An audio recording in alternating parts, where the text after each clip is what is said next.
Very good evening, everyone. I can see some people joining today. Thank you so much for joining in on a public holiday. Thank you so much. We'll just wait for the audience to build up and we'll kickstart pretty soon. I hope everyone's having a great day. And if you need anything, please feel free to ring us. If you're having any difficulties, we'll do a voice check and video check very shortly. We'll just wait for some other parties to join as well. Just expecting some more. Tony has things.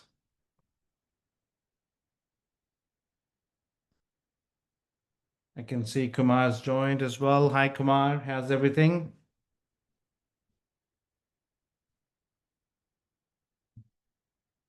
Okay.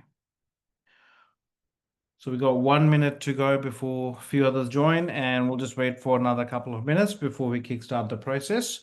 And we'll start the recording as well.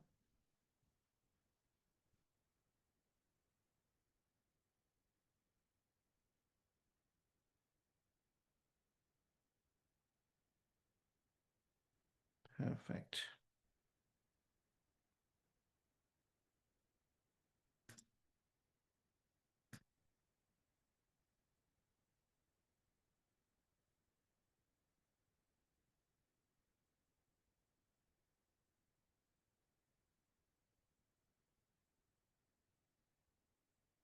If you guys have any questions, please feel free to put them in the Q&A section, and we'll be able to answer any questions for you as well.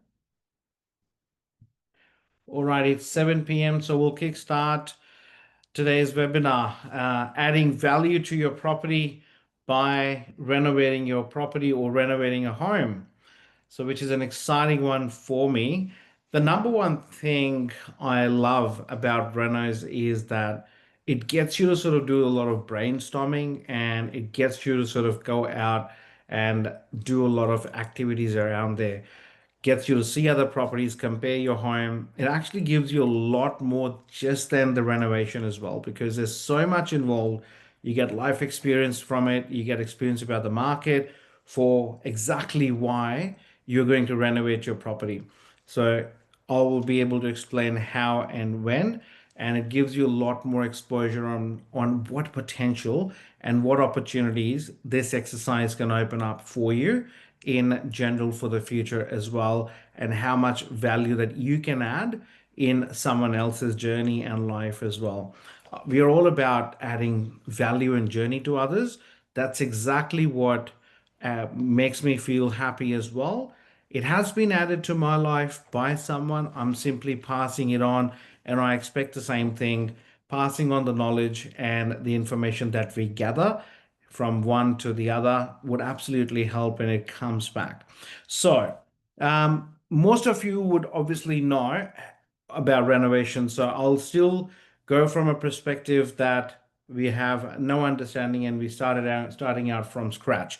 So Stephen's joined as well. Hello, Stephen.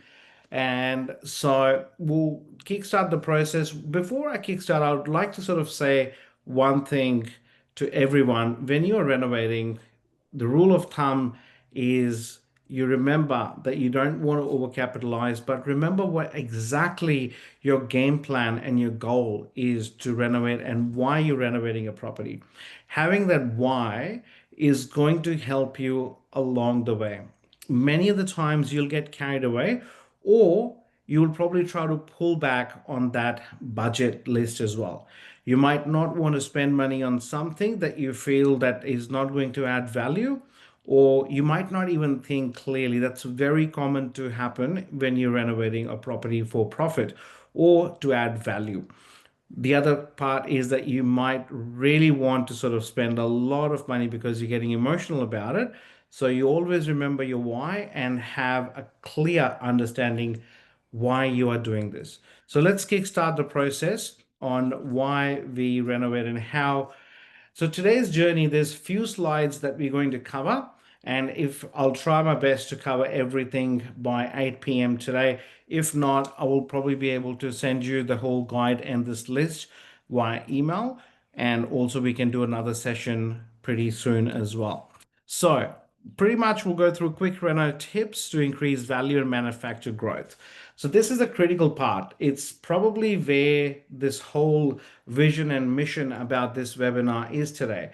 From renovations perspective, my background has been in property development before I got into property sales. So I bring that both side experience today for you to enable and understand and equip and give you that arsenal to be able to sort of have that information handy when not just renovating a property, but again, when you are trying to perhaps or sell a property, you can renovate and hold a property and asset as well and increase value like many of my clients have done where they don't want to sell the property but they do want to add value for and they're getting ready for the next 3 to 5 years as well. So if you are planning to manufacture growth and sell the asset, the number one thing, what I would be telling everyone is to go ahead and perhaps do some research on the area. So I'll do a quick screen share now. So quick renovation tips on increasing value and manufacture growth. Number one thing, assess the true market value of your home. And when I say true market value, the reason I've mentioned the word true is that don't get carried away on what you want. That is a mistake a lot of home sellers make while selling or renovating a property. And do not imagine or think that you might end up spending $30,000 and you'll probably get about $100,000 back. That's far from reality. So basically, what you have to do is you have to analyze and assess your market where your property is located. What is your buyer base? Who is going to be your end buyer? What are the first home buyers that you're looking homes around your pocket? You have to see some recent sales of homes which are similar and try to be very conservative in your approach here because it's very easy in day-to-day life when you are either not selling or buying real estate that often and you see some other owner's sale or perhaps a neighbor's sale and you do get carried away. It does sort of affect that on your mind that the market is quite hot. That's where people will make mistake or perhaps financial losses as well. So the number one thing, do an analysis. If possible, you can always sit down with a trusted real estate agent. Now, what you have to do is when you ask for an appraisal, you would ask to sit down with them and go through a comparable sales analysis within 2 kilometers radius from your property and reassess and assess and analyze each and every property which is sold and is currently on the market, days on market, how they compare in terms of the quality and build compared to your home, and what are they eventually selling for, what are the days on the market. Now, the reason we are doing this webinar today, in our core market, we are seeing there's a lot of properties in our marketplace are going under the market value because the vendors or the real estate agents are not adding value to the property itself. There's a lot of case studies that we have, which we'll discuss in the next session, perhaps. There would be a lot of agenda of a real estate agent to be able to get the property in the market without having the property to be exposed to the best of the buyers in the marketplace as well. So it's your responsibility to ensure that your asset is well presented and you have best capacity to ensure that you can get the works done. All right, let's go back to the next step. So review purchase and expenses. Now, the review purchase and expense is that what are your costs when you have purchased that asset? Now, let's say for an example, 5 years ago, you purchased that property for 500,000 and you may have some expenses on top, perhaps your stamp duty, or perhaps you have some other expenses incurred at that time. Now, as much as I am a big advocate on explaining to the vendors that do not factor in the costs that you have incurred over the years by paying the bank loans or the interest, where I've seen a lot of vendors sort of go back and forth in terms of selling, even though they've added value in their property. They try to calculate, let's say, 300,000 worth of interest over the last 10 years plus the purchase price, and the market value is 900,000 and they're expecting 1.1. That's where a lot of people will go wrong and they will try to add value in the property, hoping that they'll get 1.1. That's not the reality. Market does not really determines how much you have expensed or how much you've spent in the home so far. It all depends on the market value, the market demand, and who's prepared to pay what, who's representing you as a real estate agent, and how much value that they'll add in the journey by being a good negotiator to get the best possible outcome. So again, it comes back to the numbers. So do the numbers carefully, ensure that you have the capacity to be able to renovate a property to bring it to a certain level that you'll actually get value and proposition out of it. Spend wisely is one key thing I'd always mention to each of my vendors. When I walk into a property, um, we are currently working on about 5 projects for our clients. One is going to start tomorrow. We had a meeting with the vendor last night. Now, it was unplanned because the trades were all lined up. However, there were a few different ideas that were coming in before we sent the scope of work to the trades today. I wanted to make sure that we go back in again and visualize the end product. So after a period of time, you can actually then assess with your imagination as well what you want to see out of that reno as well. So last minute we had some changes where the expense has probably come down from original $35,000 on that reno has come down to about $27,500. So we've saved that money. We might look at expense of some other area. Perhaps if we have to, perhaps those expenses may not be as high as $7,000 savings that we have. At the same time, given that we knew the market values have gone up in the last 2 weeks, we may not have to spend that much money. So you have to be on the go. You don't have to sort of add the scope of work with the trades, lock the prices in, and again, still have to stick with, let's say, $50,000 expense. You may still want to sort of bring it down or move it up depending on how the market's reacting and what your end goal would actually then again look like. So always why and your end goal is super important. Now, always compare the properties realistically and always compare the comparable sales realistically. Now, when you sit down, it's very easy for a lot of the homeowners or the vendors to look at a property down the road, which was actually better than their home, saying that ours is still better. I completely respect that. However, it's not us who make that decision. Eventually, it's going to be the buyers and the market as well.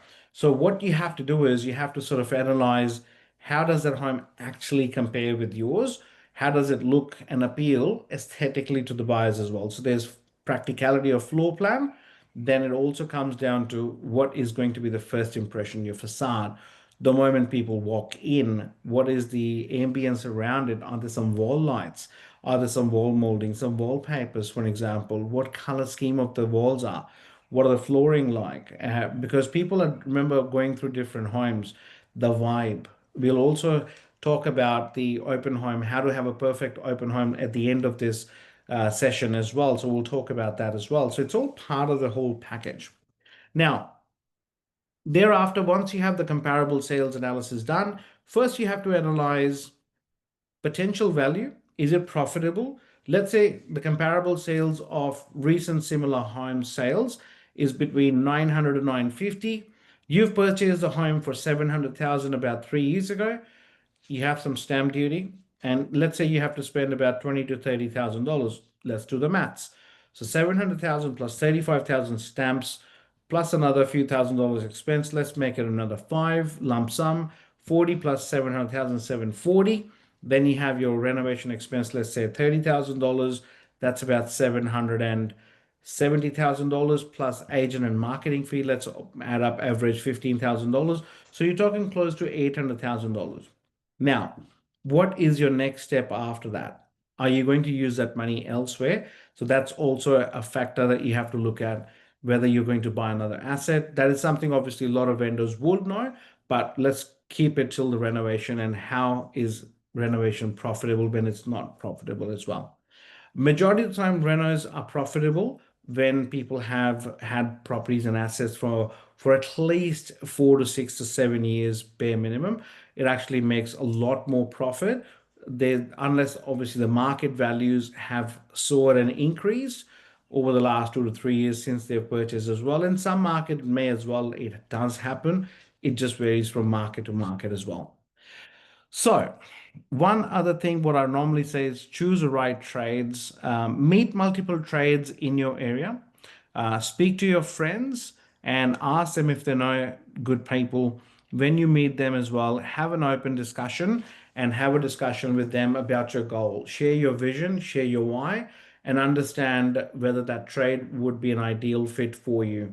I would normally say to trades when I meet them at the first instance, if when I go back to my early days of renovation journey, I would never call them in and ask them to price something straight away. I would tell them the agenda of the meeting. I would meet them in person. I would explain to them who am I, what is my goal, the company that I represent, what are we trying to understand and achieve here, and what if that person is aligned with our goals and does that align with his ethics and our ethics as well. So that's really critical to have an open discussion with that person as well. In the next few slides, we'll also talk about scope of work and having open and sometimes tough conversations. How does that sort of pan out as well when that needs to happen? Build good relationships with your local trades. Before you even get into renovations, it's all about prospecting trades as well. At the end of the day, think as if you are a business owner and you are a builder. Let's say you're not licensed, but again, at the same time, you are a project manager. You will be the builder. You will be running that show. You'll be the director. You'll be the leader. So, having good relationships with people goes a long way. Having a good relationship with your local real estate agents and also having good relationships with your local handymen, plumbers, electricians, perhaps carpet layers or timber flooring guys, or these people would also then have their own network as well. When you meet trades somewhere, stop and say hi, even if you don't need them. Have a quick chat with them, tell them who you are, introduction. If you do have a business card, give them a business card. I remember back in the days when I used to work in property development, we were working for an organization where we used to renovate a lot of properties and we used to flip a lot of assets as a company as well. We used to buy our own projects. And even post leaving that company as well, I used to meet trades. I had my own business cards, even though I was not formally working with that company at all. I had my own business cards. It just sort of create that rapport with the trades as well. And that certainly, and those trades are still with us for a long period of time. So that does make a massive impact and a difference as well. Now, be upfront with the trades, explain to them that you are there to make profit just the way they are. So the journey and the agenda has to be exactly the same. So the goals need to be similar and aligned. Explain to them that you are going to manufacture growth in the property, and this may potentially be your future journey as well. And you never know. A lot of people I've seen, including myself, started from one project of my own, and it actually worked out pretty well because we had the right recipes. Apart from being a real estate agent, I do my own projects a lot, and it does become a lot of profitable journey if you handle it correctly. This is an example of scope of work. Scope of work is really critical, even if it's a small amount of work that you're doing. Formalize it, get your trades to sign, get your contractor to sign off on it. Mention all the little items. I understand emails are decent enough for sharing with your trades, but remember, most of the trades, unless obviously they have large team or admin, they may not have access to their emails a lot of, or they don't access their emails that actively as well. Having a piece of paper carried with you every time you visit your site is always critical. Understand each project's scope of work, list everything on the piece of paper, go back to the property again by yourself, make sure that you have listed and not forgetting everything or anything. Thereafter, if you have another team member of yours, let them see that, or perhaps a home partner, a business partner, or perhaps if you have work colleague who has some sort of experience as well, or maybe a real estate agent in the area, perhaps that's the best person who would be eventually aligned to sell the home for you. having a discussion with, of course, a real estate agent is critical during this journey as well, because the person who is actively working in the marketplace, who has a good knack of real estate and understanding of renovation, would absolutely understand what is your goal. And to choose a real estate agent who actually has experience is critical and ideal. Not many of them would have that experience, but if you can, it'll be ideal to find someone who has a renovation experience, or at least perhaps has some sort of relationship with builders actively. So let's come back to scope of work. So, scope of work should have all the things outlined with bullet points as well. Let's say, for an example, we need lights, or is it rechargeable lights, or is it the electrical lights? Where the lights are going, each and every area should be mentioned. Do not expect the trades to remember everything. Some of the trades are working with different owners, or perhaps different jobs they're working on. There's nothing like a mental note, or perhaps a memory that you would always remember. So please, I remember our request, write them down and jot them down on a piece of paper, and then have your trades to go through it. Once they are happy, write it down, sign it off. Some trades might say you don't need to sign off on the scope of work. You got to trust them, they'll be fine.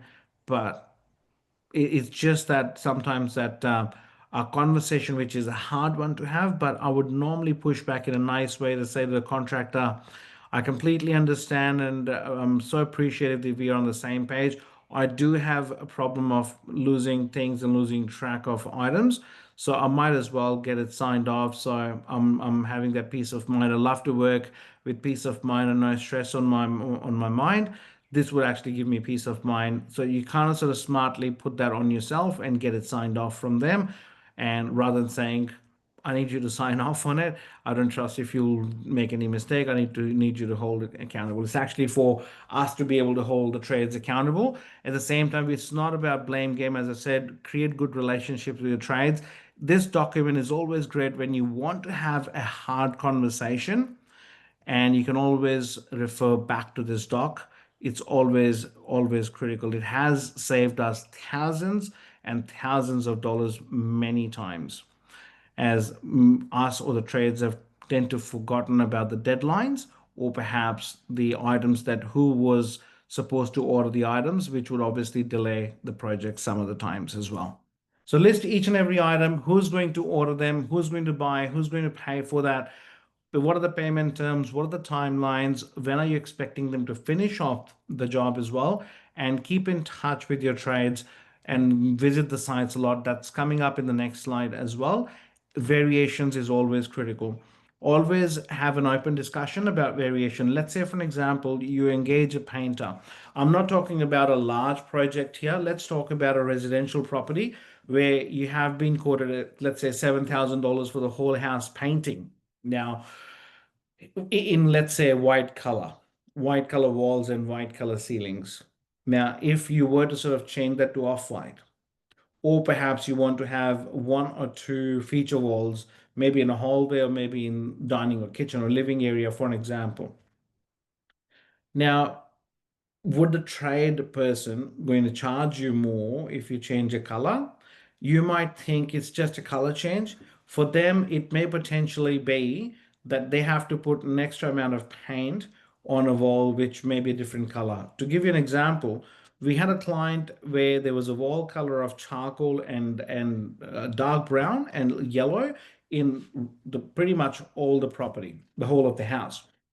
We had an idea that we have some sort of idea about having feature walls in similar color, but lighten the tone down, where the trades quoted us about, let's say, $5,500. The client did not confirm that what if I want to change them to white color. The discussion came up after, where the trades went back and said to them, if you want to change these 5 other walls into white as well, I will be charging an extra $2,000.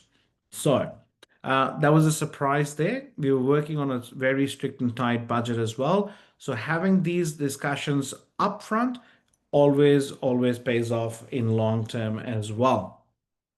Let's go to the next one. Here's a renovation checklist. By the way, this whole documentation would be sent via email to all the attendees today.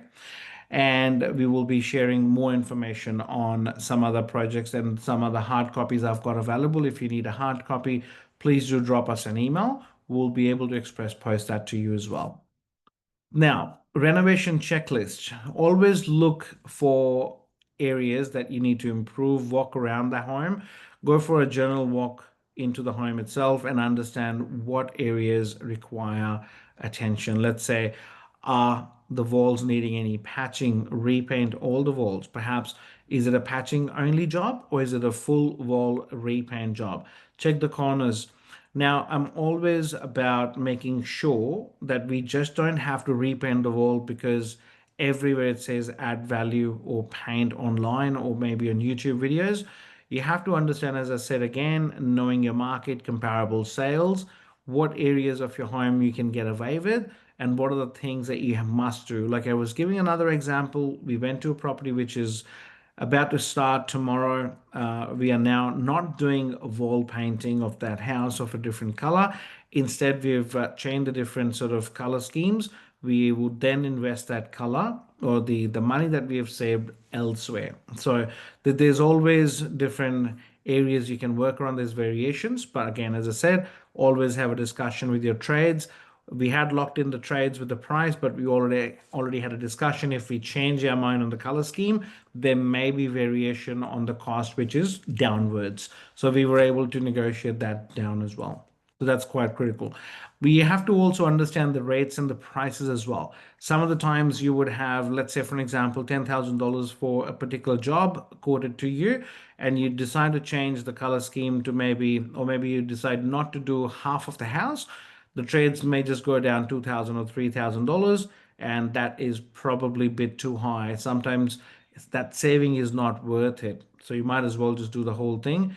But having these discussions up front is critical. Check all the cornices and make sure all the wall window frames are all cleaned and tidy. Make sure there's no damages. Make sure all the screens of the fly screens and the windows are all fine. So all the minute items, I'm not going to go through each and everything. I'll go through a couple of items and the main ones. I would then walk through and make sure I'll check all the floors, tiles, cracks, any blemishes on the tiles, if it's timber floors, any movements, any gaps to ensure I fill everything. So be ready for a building inspector for purchaser. Let's say if you're selling, what would a building inspector look for? Check each and everything in the home. Don't assume that it's fine. If it's fine for you, it may not be fine for someone who's purchasing the home. So ensure that a building inspector coming in, and I'll share some examples why I'm saying that. I've seen people losing multi-million dollar sales or the deals or the contracts because of the items they thought were not big. So there's recent case studies as well. I'll cover off right at the end. So check the facade first of all. Ensure that your facade is absolutely in a good clean condition. If you have render, just ensure that your render doesn't look dated and old, and compare some of the homes which are on the market, which have sold on the market. And also, one more thing I'd add here. Sometimes you see some other homes in the market, you might think, oh, everything is very similar to mine in the current condition. So if they are not adding value, does not mean you cannot or you should not. I've seen many of the homes in the same street. In fact, I've sold a house in a street where a similar home sold for about $780,000. Exactly identical floor plan, exactly the same builder, with the works done within a span of roughly 2 months. The same home with the works done to it, and it was only about $19,500 spent. Exact same property went for $895. So there's sometimes a buyer out there who would absolutely pay a premium price. So that was absolutely a case study which I'd love to share every time. Always ensure your gutters are cleaned. Building inspectors always look for that. Some of the times they would add hard statements and comments in the building inspection reports of potential leak or the water seeping into the roof. Trim the hedges, make sure your gardens are all done up. Ensure your living and dining space is open and there's not too much clutter. Make sure all the pendant lights and feature lights that you need to add them. If you need to add some extra PowerPoints, families these days look for convenience, always have those things. Look for and obviously point them out in the sale of the ad copy as well. Paint the feature walls if you have to, but be neutral. Always look at updating the window furnishing if you have to. Thereafter, the kitchen, look at the bench tops. Some of the times, if you have a very sort of a light color, maybe a whitish bench top, and the property was either rented or being used, see if there's any marks. Can you actually buff it out, ensure that you have the right chemicals, or get a professional cleaner? And if you have, let's say, laminate bench top and understand what sort of scope of work or the budget allows, can you replace it to a stone bench top? Goes long way, but again, does not really add value depending on how much you're going to get out of the sale. So it's all about, again, the numbers. Crunching your numbers at the start will always give you the right indication on whether you need to sort of add a lot of budget or money allocation towards the reno or not. Check the splashbacks condition, very critical item. Always look at inspecting the cabinets for any water damage. That's a critical one. A lot of the times what happens is that we may not be aware or we may not sort of look at swollen timber or MDF in kitchen bench tops or perhaps under the bench top, sorry, or the cabinets. And a building inspector has actually recently, what they've done is there was a water leak, droplets coming out over the period of time. It was swollen. The vendors did not change that.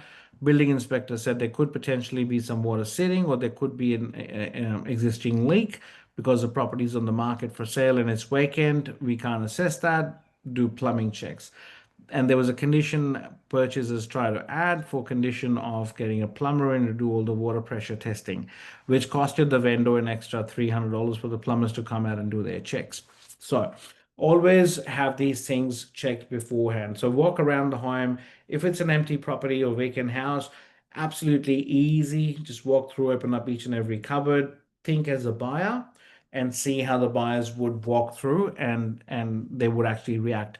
It's hard sometimes. I understand that because you are the owner of the home, and some of the times, in some part of your brain is saying, I don't want to spend, I don't want to spend, I don't want to spend money. Always look at, as I said, write all the expenses down, everything that you think that you need. Write it down first, again, then refer back to the budgeting and see how much, what things that you can take out of the list, and then again, going referring back to your numbers. So always look at the data, always look at your numbers, and rather than becoming emotional about it, to either doing the works or not doing the works. So it's all about whether the budgeting is still within that budget. If not, then you can absolutely then either add to the list or remove the list as well, remove from the list as well. Bedrooms is a few things that you can go through. That's in the list as well, which will be sent out. Add modern fittings and lighting. Now, let's say, for an example, if you have a bedroom with the plain walls, see if you can do some wall moldings or perhaps maybe a feature wall if you have to. If you're painting your whole house into white color, I recommend you add some colors to the feature wall, but keep it very, very neutral. Never go over the darker colors. Go with the very light, subtle beiges, your browns, your linseeds, or perhaps your light grays. These are your best friends in selling a home when you are on the market. Always ensure that it is showing some value to the buyers as well. Let's say LED lights have been added. You may not need a ceiling fan, for example, in a bedroom. Perhaps you can have some wall backlights. When you are staging a home, if you are selling a house which is vacant, you're staging, adding these lights, and you can find a lot of options online these days. And these things will actually then make a massive difference. I see a lot of the investment properties in particular, where the properties on the market by doing some white color painting, staging comes in. You can still see the moment you have some experience in real estate, buying and selling, or a second home buyer, they'll see through it straight away that it's a basic home. They've just painted and staged it. Now these two things won't crack through it. You have to sort of still have a point of difference, some lights, making some extra efforts in adding maybe some curtains. If you have some old blinds, maybe remove them, or perhaps add some curtains with the silverish, or maybe a rustic, or perhaps the brushed gold curtain rods, and maybe different sort of sheer curtains. You can buy them from Spotlight if you are in Wyndham here, or your local curtain stores. You don't have to go with the custom-made sheer curtains. Add some sort of difference to your property compared to the others on the market. Again, adding to it, subject to what is your budget and how much you need to spend on it. What is your gross realization eventually? That's very critical. Going through the bathrooms is very important part. We are renovating a property now where we don't have budget of adding tiles, but you can absolutely buy some cladding, wall cladding from Mitre 10 is a really good option. It is either MDF or it's actually a sort of a timber-based product. It comes in sort of primed white color. You just add them to the wall with the liquid nails, and all you might need is some precise cutting and installation there, and your painter can actually then paint on top of it. That's one of the cheapest options for adding value. Now that actually makes the house looks good. It depends on, again, what is the final look that you're trying to get, because you can't just add one thing to the home because that's in, but it doesn't go with the theme and it doesn't go with the overall look and appeal of other properties in your suburb as well. So you have to look at what is in demand. Don't go with the renovation with your own ideas. Go with neutrality in mind and hoping that that is not going to sort of backfire, because the moment you start putting in an idea where you feel is ideal, then you may sort of make some mistakes along the way. You would obviously learn from them, but hey, the idea is not about you making mistakes. It's always about learning from experience and ensuring that you don't make those mistakes as well. All right, so let's go next steps again. So there's about a few more slides to cover before we can wrap up. So it's 7:35. We still have about 25 minutes. I think we have enough time to cover off today, the rest of the slides as well. So critical steps during renovation: visit your site regularly. Be present and stay updated on what's happening. Keep in touch with the trades without micromanaging them. When you rock up, one thing I always say, when you rock up at your site, understand who's working on that day. You should know that actually beforehand, how many people are working, how many trades people are working on that day. If you don't know who's working on your site, you are hoping that your renovation finishes on time. So you need to be in touch with your trades, have a work in progress meeting or perhaps a call every morning or maybe a night before. And again, preempt that beforehand that you will be in touch so the trades do not feel that you are just micromanaging every day. So my trades would expect that I would be calling them every single morning before I get busy with my other activities during the day. I would ring them either from my car heading to the office. I'll ring all the site managers if we are running, say, 5 renos at a go. On average, we're running 3 to 5 on the go for our listings and our clients, and plus our own projects as well. I would be checking in with my trades every single morning. Now, every time you call and every time you see your property night before or 2 days before and that trade has now rocked up at your home, always appreciate your trades. And if you are visiting them, always take a hot cup of coffee if it's cold, or perhaps ask them if they're the Gatorade or Powerade person, or they're Coke, or is it Fanta they like. Shout them something. These little gestures would always add value because they adds a human touch to it and a mutual respect as well. We tend to sort of work and go beyond for people who are nice with us. That's just a human tendency. So ensure that you are absolutely treating your trades as your own team. So they will add profit and value to your journey in the future. If you want to have sort of a long-term relationship, this is very critical. Now, if let's say, for an example, I say something to people when I listen to a lot of clients or a lot of people talking to trades, either at our sites or in general. They start with the statements. I always say, even if you have the best of the intentions in mind, sometimes the statements get judged and questions get an answer. Now, if you have a concern with the trades, always start with a question. Sometimes it's hard to reinforce that. It takes a lot of practice, and we've not been conditioned to ask questions. We generally just say what we have to say, but try to ask a question every time. It'll probably go much more subtle, even if it's a question around the lines of if something was meant to be finished yesterday. Let's say the decking was supposed to be done last night and it hasn't finished yet.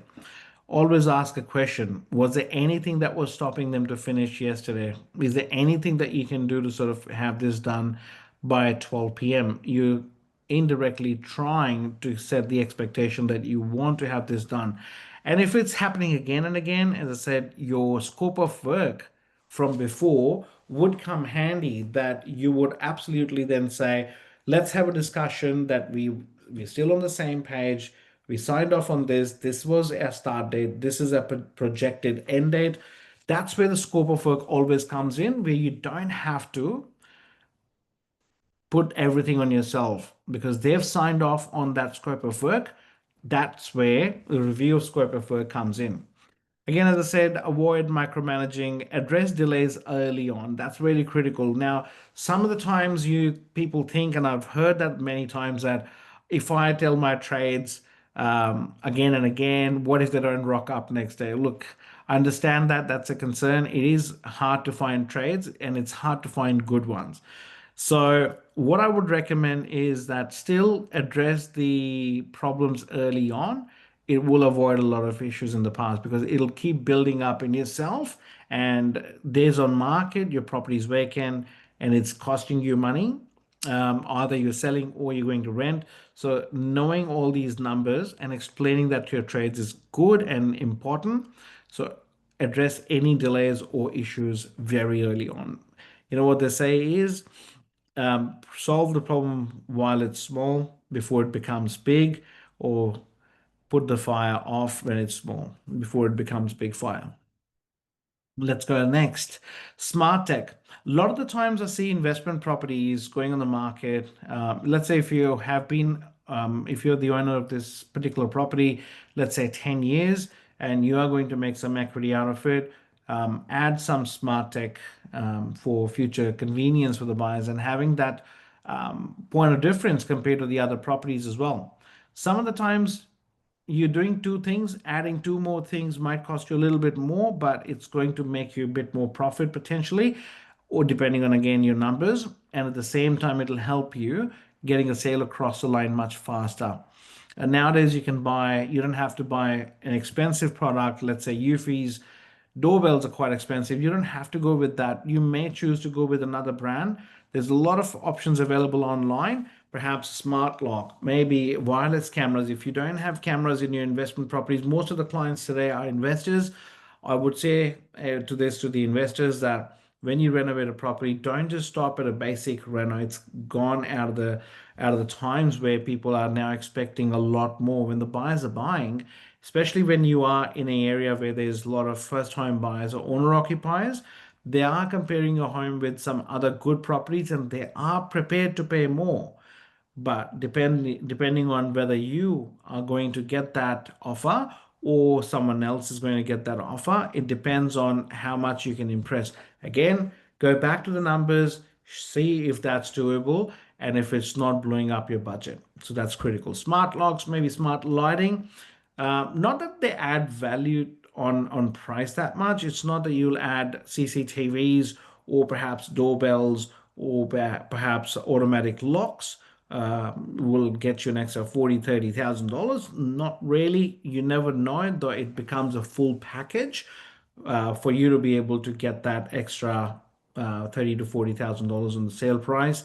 Because if a buyer is seeing as a package and everything is done, they don't have to do anything. Some of the times, a lot of purchasers don't have knowledge and know-how on renovations as well, and they might feel it's going to cost them nearly 100 grand. We see and hear that all the time. So having those things done beforehand might go a long way. Let's go and have a discussion on the lists of some of the home smart tech. So some of the smart tech are your smart doorbells, some smart locks. And if you are also selling a property, I always recommend doing a property video, not just an agent standing outside doing a video and walking through the home. If you're adding things and your home is perhaps an investment property, there's always a comparison between an investment property and a property which is being built by a homeowner for themselves. There's always a difference in upgrades, majority of the times. Either the driveway has got exposed aggregate and yours might be concrete, for an example, plain. Having those concrete patches or the areas either painted or sealed to sort of have that fresh look. But again, all these items should actually be highlighted in a property video. Maybe a walkthrough type of a video would always help long way and point them out. And some of the times, if you have a property images where you can actually point those things out, your real estate agents, editors can always do these edits in Canva. It's quite easy. It takes about 2 hours to do the whole listings photography done and upgrades added into the list as well. So be comprehensive. Think from a brand perspective. Think as your product is on the market, it's on display. Harvey Norman is a great example that comes to my mind. Their descriptions and the information about a product is spot on, and they are really good at marketing their products. They make their life easy for their clients to make a decision. So if you are selling a property, don't just leave everything on real estate agents and think from a perspective of a purchaser. How would you want to see an ad as a purchaser? When we seek these feedbacks from the buyers, they don't really see descriptive ads. They see all the standard stock standard advertisement about best location, best privacy. Everyone does that. What's upon a difference on your listing? What are they going to get out of that? They want to see what value they're going to get out of it. So, going back to the smart lighting, smart power and energy, highlight these things. They're quite affordable and they do add a lot of value as well. Perhaps solar panels, not that you have to add everything. Perhaps pick and choose what items that you need and what are the items that you can see adding value to the journey as well. Let's go with staging and presentation side of it. Now, once your work's done and the cleaning is completed after the renovation, number one thing you have to look for is your staging company who will actually add value. So never ever just go with a staging company just because they know how to stage a property. Always look for the past work and understand again what's on the market close to that time when you're talking to your staging company and understand whether your home would be placed in the market or is it going to be placed on the market. You want to be in the market, not on the market. And when the home goes in the market with staging, I've seen a lot of times they've spent money and they spent exactly the same amount of money some other great staging companies will charge. It's just that they've just gone with the person that they've found on a Google search. Always look for 3 to 4 staging companies yourself as well as a vendor. Your real estate agents may have contacts, but again, at the same time, watch closely. Look for a staging company who's staging a home which is standing out in your suburb. Look for sold listings on realestate.com or perhaps go on current listings. Try to find out who that staging company is. Some of the times they would have the towels or t-shirts hanging in the wardrobes with their branding. Some of the smart staging companies would have their branding on those t-shirts. They're white or black or white shirts. They've normally hung on wardrobe and just to sort of give that perception of dressing and designing. Or some of them have got the hand towels in their bathrooms would have the branding. Or maybe a bottle of wine. Look for a bottle of wine in the kitchen. They might have the branding as well. Ring them up if you like the staging. Ask them what their plan is for your home. Call them in person. Some of the times, what I also see is people have just appointed a real estate agent who's doing end to end. But again, at the same time, before you finalize everything, ensure that that person has that runs on the boards of getting the right properties ready with the right staging companies. That's very critical. There's a lot that goes on in this industry with staging companies as well. And there's a lot more workload that the staging companies do carry as well, and ensure that they have the right products are ready for your property. and they're not just picking up and mixing up whatever's available in the warehouse. So these are the critical parts as well. Now, let's talk about a world-class open home. We'll do a quick rundown and a brief summary towards the end. We're pretty much close to the session today, but we'll do a bit more rundown on a brief case study as well. I'll probably do some exercise towards the end. Maybe I'll do a screen share, and I will probably do analysis report for a particular property, for an example. Now, world-class open homes, super, super, super important. And if you're doing an auction, make your auction stand out. Price your property well. We'll have a separate session on how to price a property. Pricing a property is critical. Now, three P's are important: presentation, pricing, and positioning. You can't change the positioning. It is there where it is, but you can always control the controllables, as I always say. Always add value to your own journey. So when you've done all the works, heavy lifting has been done, renovations completed, staging is done, you're about to start the open home. Now, make sure that you are doing an open home which is convenient. There's no right or wrong timing on a Saturday. A lot of people think 10 a.m. or 11 a.m. or 12 p.m. is the best time. It may potentially be suitable. Perhaps your home doesn't get much sun, and check the weather. You may plan your open home according to when the sun would be best shining. That may add value. However, your pricing is also a critical part, and your presentation in the photography as well. Very critical part. So everything as a bundle, as I said before, reno, photography, staging, pricing, everything is critical, depending on how many properties are in the competition in the market as well. A lot of different factors come in play. First impression when they arrive front, make sure, let's say your work's been done, you've done some gardens a few weeks ago, and the work has not ended yet. A lot of the times I see people have finished the renovation and they are just relying on the real estate agents to do the open homes and ensure everything's done. Forgetting that there would be some weeds perhaps between that time when the work garden's been done. Make sure it's your responsibility as a homeowner if you are in the area. If not, ask your real estate agent to have someone come in at least weekly or bi-weekly to come and clean the weeds and ensure the garden looks well. Sometimes you have trees at the nature strip that might be shedding some dead leaves, which are coming on your leaf. If it's a leafy aspect in your suburb, then that's fine. But if your suburb and the buyers don't like to have a messy garden, ensure that before your open home, your front garden is looking good, because it's not just about the open home. If a purchaser loves your home or likes the location, they would be doing a drive-by. They will check the house evenings, at nights, or the mornings, or during the afternoons. You might see some high traffic in your street as well. If you see that, your home's doing well in the sale campaign as well.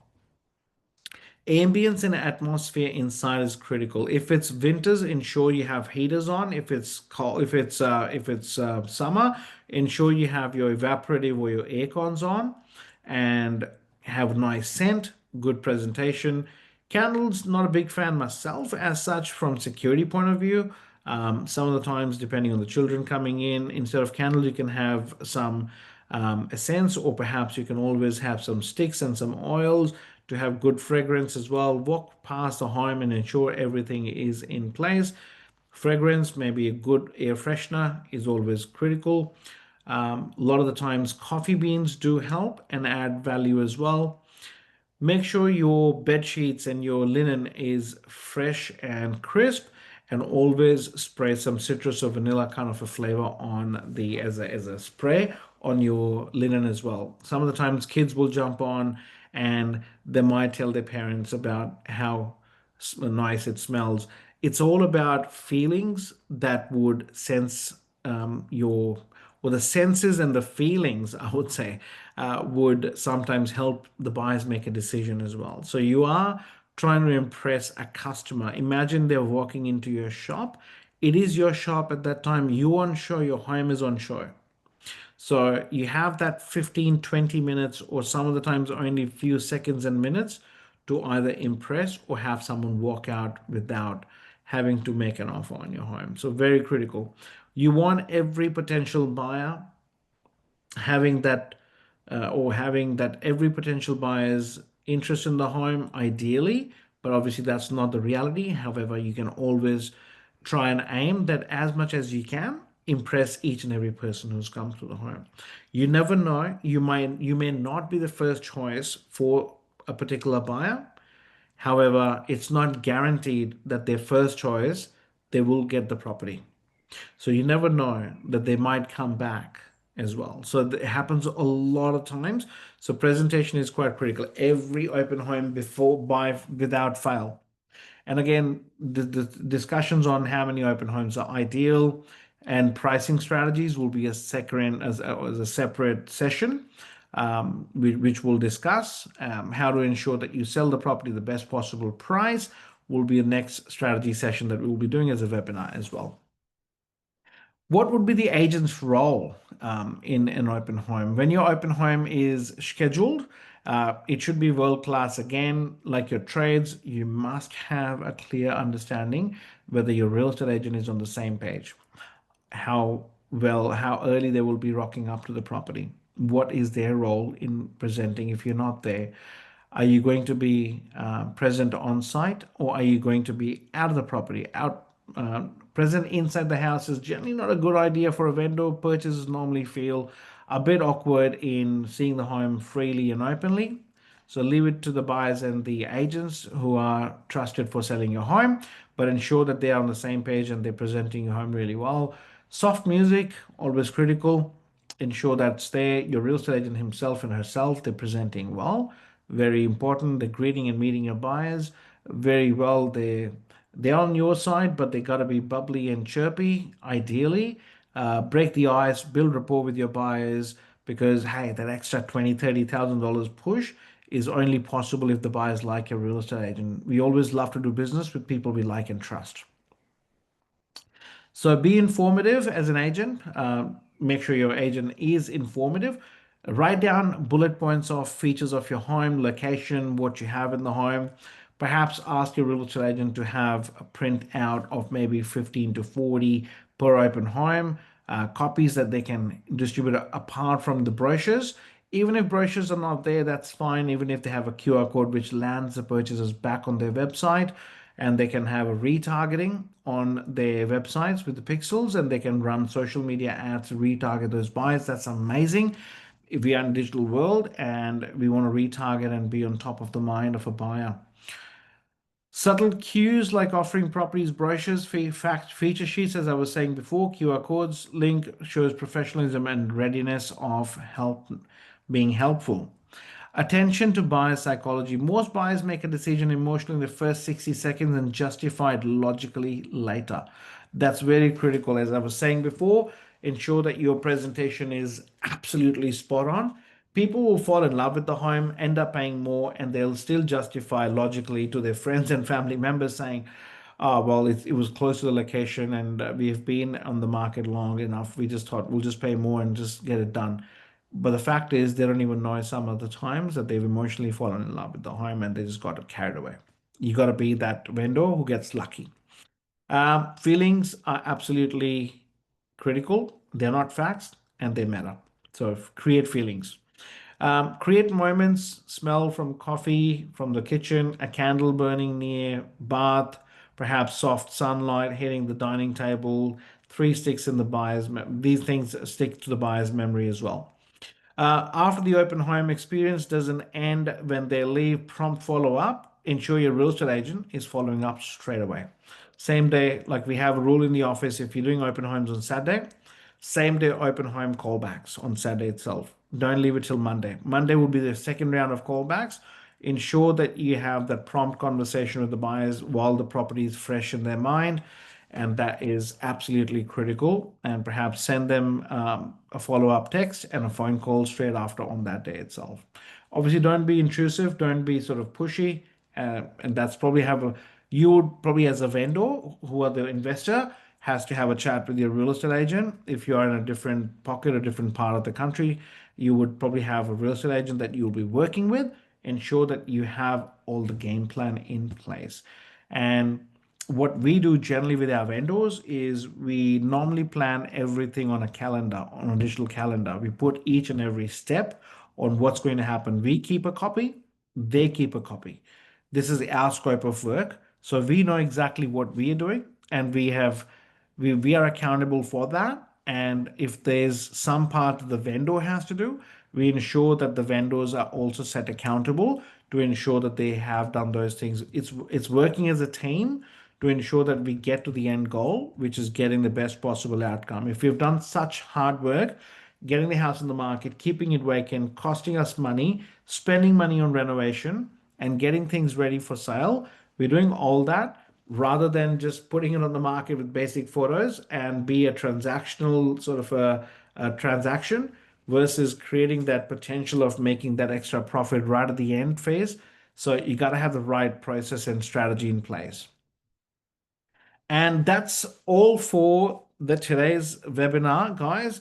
I'll quickly do a rundown as we said before, and I'll do a quick survey on analysis of a property as well. A lot of the times people would look at a few different factors. So what I'm going to do is I'm going to open up a, a portal. I'll quickly do a screen share on that portal there.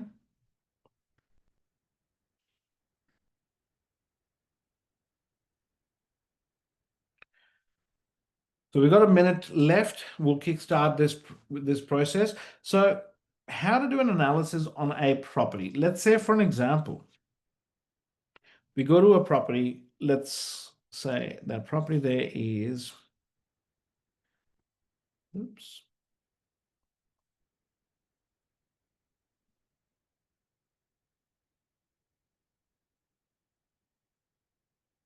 Let's say a property here on a 420 square meters, and it's being rented for about, let's say, 5 or 10 years.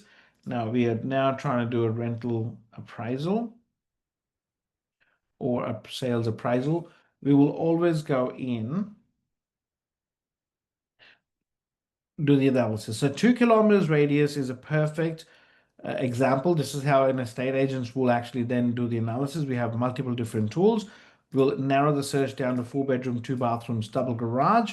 We'll put the land size between 400 to maybe 500 square meters. You can always go with, let's say, for an example, a little bit lower, 360 to 500. If your property is on a 420, you can always compare how much properties of a smaller land size and slightly larger land sizes are going for. Now, let's say, for an example, a property here at 448 square meters, let's say went for 825, which is slightly bigger than ours. And then you look at this property here, Victor King Drive, went for 829. It was on the market 19 days. They priced it well. Clearly, I can see decent pricing, and they've achieved towards the top end. But again, this property was potentially needing some work, could have achieved more, in my personal opinion. And there's another property here, 385 square meters, has gone for 735. You can see there's a much of a difference, let's say between 800 plus and with only 15 or 20 square meters. And looks like this home is not that bad looking in the sense that it's not really needing any gardens from the first look. And thereafter, let's look at this property here on a 390 square meters, went for $728,000. So we'll then analyze. Now there's a property here at 398 square meters, went for 772. I always look past the looks at this stage. I'd normally look at the land sizes, days on market first, and then we look at the price ranges as well. So 398 and 390. 728 and $772,000. There's a differential of approximately $50,000, but you can tell from the photos as well, the house is presenting extremely well versus these gardens. You can tell that it's either currently rented or the tenants have vacated and the property has come on the market. That's where the reason why we're doing this webinar today, that don't lose 40 to $50,000 on the table. Some of the time, the expense on the reno, in some cases, is only $10,000 or $12,000, where you don't really have to overspend because you're not going to make much profit anyways. But getting that extra 40, 50,000 is absolutely critical if you spend that money there. On top of course, on on top of what you've paid 5 to 10 years ago, what you're going to make now, an extra $50,000 or $40,000 is going to play a big role in your life as well, and sometimes changes people's life as well. So this is how we will do the analysis on this property here. Now, 448, these are all kind of unrenovated properties here. The reason I was showing this house to everyone today is that we have done works on this property and we have sold this house. And the CoreLogic's estimate is currently showing about $860,000. And with this property here, Sunnybank Drive, that's the same property, ladies and gentlemen. This is the same house here. It sold for 895 on a 420 land. As we can see, some comparables here around sort of seven-ish, high sevens, and then early eights. This property here was in that look before, and the post reno, it was approximately around $19,000 worth of expense, and the uplift was at least by far $70 to $90,000. And there was a changeover cost of about roughly $70,000 after expense for the vendor on top of the profit that they were making. So hence I say analysis is critical on how much you're going to spend. Initially, our budget on this particular property was approximately around 15 to 13 to $15,000, but we thought, and adding an extra $3,000 to $4,000 on the ceiling lights and some lights, and perhaps getting some rear gardens done would definitely make a difference. And that's exactly what happened. 2 weeks on the market, above market, that is playing a critical role. Well, this is all from me today, ladies and gentlemen. Any questions? Let's open up the Q&A if there's any questions that I can answer for you. If not, we can please leave us some review and some feedback. This is more of a webinar that we've done for our clientele and people that we keep in touch with in general. It's not really open to public as such. So if you feel that we have not covered something on this session, please do let me know. I'd be happy to improve for the next session as well. If there's anything that you want to add or ask, or if you want me to do another session on something else or a particular subject from today, I'm more than happy to organize another session for you, and we can either have a discussion over the phone.